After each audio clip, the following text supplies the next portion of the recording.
The Sitter, the 2011 film, is quite a weird film for me because when I was watching it, I really enjoyed it. And now that I'm reflecting on it, I can't really remember why I liked it, or I can't pinpoint things that made me enjoy it. So I guess the most important thing is that I enjoyed the time I spent watching it, but for some reason, on reflection, I can't really identify why that was. This was released in 2011. I saw it this year, last week or the week before, and it's directed by David Gordon Green, written by Brian Gatewood and Alessandro Tanaka, and it stars Jonah Hill as our protagonist Noah. And I'll read the description from IMDb, which is only one sentence long. I'm not going to give any spoilers in this. A college student on suspension is coaxed into babysitting the kids next door, though he is fully unprepared for the wild night ahead of him.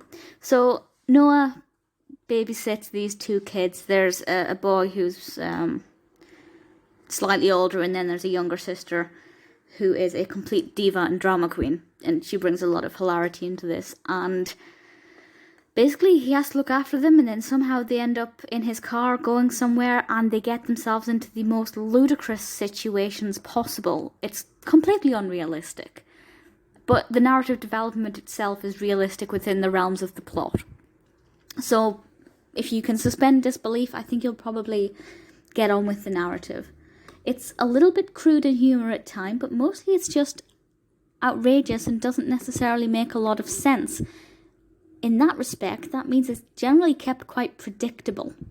The antics that they have together as a group are bizarre. There's a foster child who doesn't really speak much, and his role in this is quite comedic, but also a little bit emotional because he's kind of an outcast and doesn't say anything to anybody. But Rodrigo as a character is a really brilliant character and very well developed. Ari Graynor is in this. I was about to read out the cast list there and I started randomly plucking out names. Honestly, there's nothing about this that I don't think is good at all. The characters are all likeable. I particularly like Landry in this. And I've only just realised that she played Rocky in Fuller House. So that's a tiny world. I had no idea that was her until just now. So that gives it a bit of an edge. It makes it a little bit more interesting.